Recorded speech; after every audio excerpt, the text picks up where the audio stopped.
जय हिंद दोस्तों।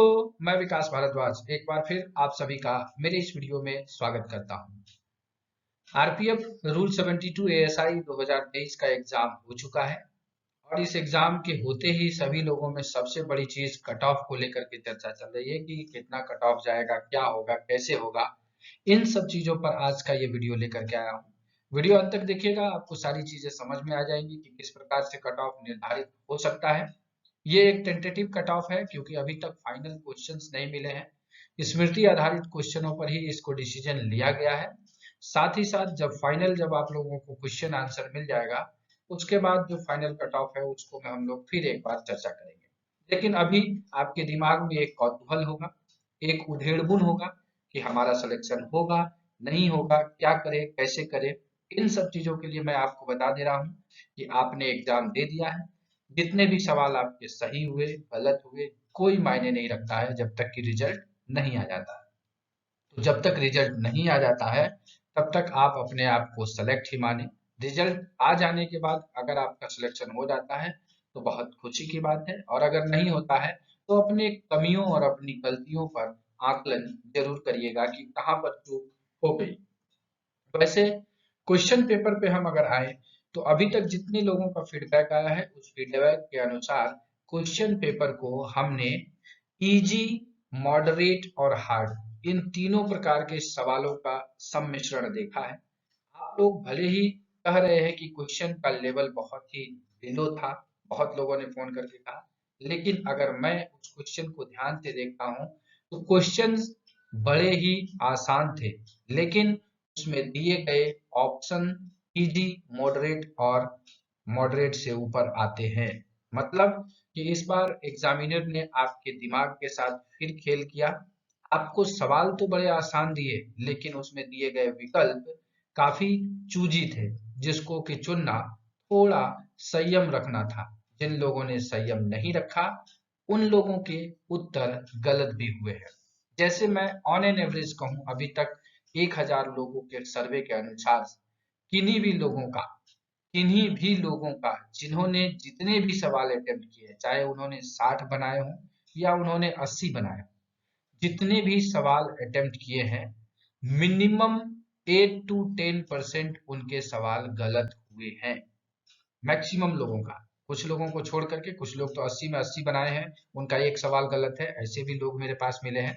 लेकिन मैं अगर बताऊं ऑन एन एवरेज, तो जिन भी लोगों ने, मान लीजिए किसी ने 70 सवाल बनाए हैं तो उनके 7 गलत हुए हैं या फिर 5 गलत हुए हैं। मतलब 8 to 10% जो है वो गलत हुए हैं, यह सोच करके कि क्वेश्चन आसान है, इन चीजों को लेकर के। तो आगे चल करके हम क्वेश्चन पेपर देखेंगे जो स्मृति आधारित आया है, उसको भी हम लेकर के आएंगे। लेकिन उससे पहले आप लोगों का डिमांड है कि सर कट ऑफ बता दीजिए कितना जाएगा। पिछली बार भी मैंने कट ऑफ बताया था और पूरे भारत के रेलों में संभवतः उसी प्रकार के कट ऑफ आए थे। उसके आने का रीजन यही था कि मेरे पास बहुत सारे कनेक्टिविटी है आप सभी स्टूडेंटों का, और सभी का फीडबैक आने के कारण ही हम इन चीजों पर पहुंच पाते हैं। तो चलिए हम लोग इस वीडियो में खुलासा करते हैं कि अब कितना कट ऑफ जाने वाला है। ये बात तो बिल्कुल सत्य है कि पिछली बार के कट ऑफ से ज्यादा कट ऑफ जाएगा, क्योंकि सवाल के स्तर उस प्रकार से थे कि पिछले बार से लाजमी है कि इस बार अधिक जाएंगे। तो कितना अधिक जाएगा, उन चीजों के लिए ही इस वीडियो पर आप लोग बने रहिए। अब देखते हैं आगे, डिस्कस करते हैं उस पे कि कट ऑफ कैसे आएगा।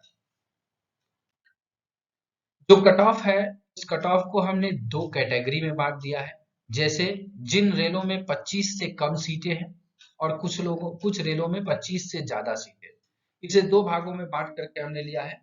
पहले जहां पर की सीट बिलो देन 25, मतलब कि 25 से कम सीटें हैं, वहां पर कट ऑफ कैसे जाएगा।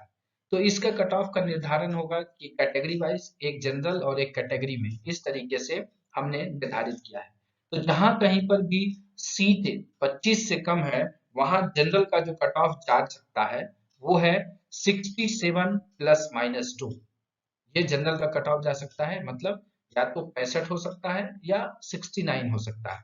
मतलब जनरल का कट ऑफ जो है इसी बीच में, मतलब 65 से लेकर के 69 के बीच में ही रहने वाला है, 67 प्लस माइनस 2।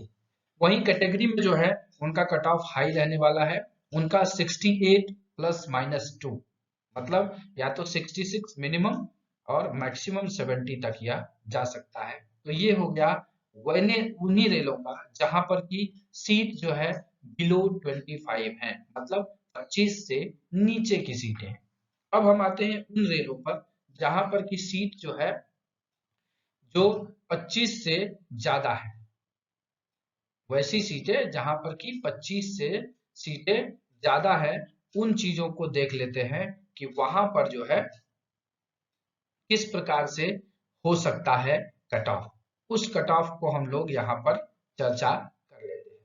तो कट ऑफ कैसे हो पाएगा? तो कट ऑफ इस प्रकार से हो पाएगा दोस्तों कि जहां पर की सीटें 25 से ज्यादा है, वहां जनरल का कट ऑफ 65 प्लस माइनस 2 रहेगा, मतलब minimum 63 and the maximum is 67 मेरे हिसाब से। ये एक्चुअल नहीं है, यह एक संभावित कट ऑफ आपको दिया जा रहा है। तो जनरल के कट ऑफ कितने होंगे?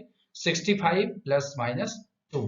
लेकिन वही कैटेगरी जो है, जिन रेलों में 25 से ज्यादा सीटें हैं, फिर भी कैटेगरी का जो होगा कट ऑफ उतना ही जाएगा, 68 प्लस माइनस 2, क्योंकि कैटेगरी में सीटें कम है और कैंडिडेट्स ज्यादा है, इसलिए उनके बीच फाइट होने की संभावना बहुत ज्यादा है। तो ये एक तरह से टेंटेटिव कट ऑफ आपके लिए आ गया। तो अब इस हिसाब से आप जिस रेल में आते हैं जहां पर 25 से कम सीटें हैं, तो वहां पर आप इन चीजों को देख लीजिए कि आपका कट ऑफ क्या रहने वाला है, और अगर आपकी रेल 25 सीटों से ज्यादा पर आती है तो आपका कट ऑफ किस प्रकार से निर्धारित होगा। तो ये एक टेंटेटिव कट ऑफ आपके लिए दिया गया है। अगर आप इसके बीच में आते हैं तो आप संभवतः एएसआई बन चुके हैं, लेकिन एक गंभीर रोल प्ले करेगा इस बार, वो है आपका सर्विस रिकॉर्ड में पाए गए नंबर। अगर मान लीजिए किसी व्यक्ति को इसी कट ऑफ में नंबर आ जाता है, लेकिन उनका सर्विस रिकॉर्ड जो है अगर 17.5 नंबर है, तो वो फिर पिछड़ जाएंगे, वो पिछड़ जाएंगे कुछ चंद मार्क्स से। तो ये उनकी गलती नहीं होगी, उनकी तैयारी की भी गलती नहीं होगी, यहाँ पर आता है लक फैक्टर। और जिन लोगों का सर्विस रिकॉर्ड में 20 में 20 है, वो लोग क्या होंगे? वो आगे निकल जाएंगे। तो यहाँ पर इस बार जो कट ऑफ के बाद जो मेरिट लिस्ट बनने वाली है, उस मेरिट लिस्ट में कहीं ना कहीं एक अहम भूमिका अदा करने वाला है आपका सर्विस रिकॉर्ड। जिन लोगों के बीच में 20 है, उनके लिए तो बल्ले बल्ले है, लेकिन जिनके जितने मार्क्स सर्विस रोल में कम हो रहे हैं, उनको उस मार्कों को इधर से फुलफिल करना ही होगा। अगर वो इधर से फुलफिल करते हैं, तभी जाकर के उनको इस रेस में सफलता मिल सकती है। तो चलिए, आशा करते हैं कि सभी लोगों का एग्जाम बढ़िया गया होगा और लोग कट ऑफ को आप आसानी से क्रैक कर रहे होंगे, और आपका सर्विस रिकॉर्ड भी अच्छा होगा। देखते हैं आगे चल करके कि डिपार्टमेंट किस प्रकार से कट ऑफ को निर्धारित करती है और किस प्रकार से सिलेक्शन का जो है मेरिट लिस्ट बनता है। जब तक मेरिट लिस्ट नहीं बनता है, तब तक सभी लोग, जो लोग भी एग्जाम में शामिल हुए हैं, उन सभी को wish you all the best कि आपका सिलेक्शन हो जाए, आप उस कट ऑफ के अंदर आ जाए, आपका जो है मेरिट लिस्ट में भी नाम आ जाए। तो चलिए, इसी संदेश के साथ इस वीडियो को यही समाप्त करते हैं। अगर वीडियो आपके लिए लाभदायक लगा हो तो लाइक करिएगा, शेयर करिएगा, ताकि जो भी लोग एग्जाम में अटेंड कर लिए हैं वो अपने आप का आकलन कर पाए। और अंत में इस वीडियो को ध्यानपूर्वक देखने के लिए आप सभी का दिल से धन्यवाद।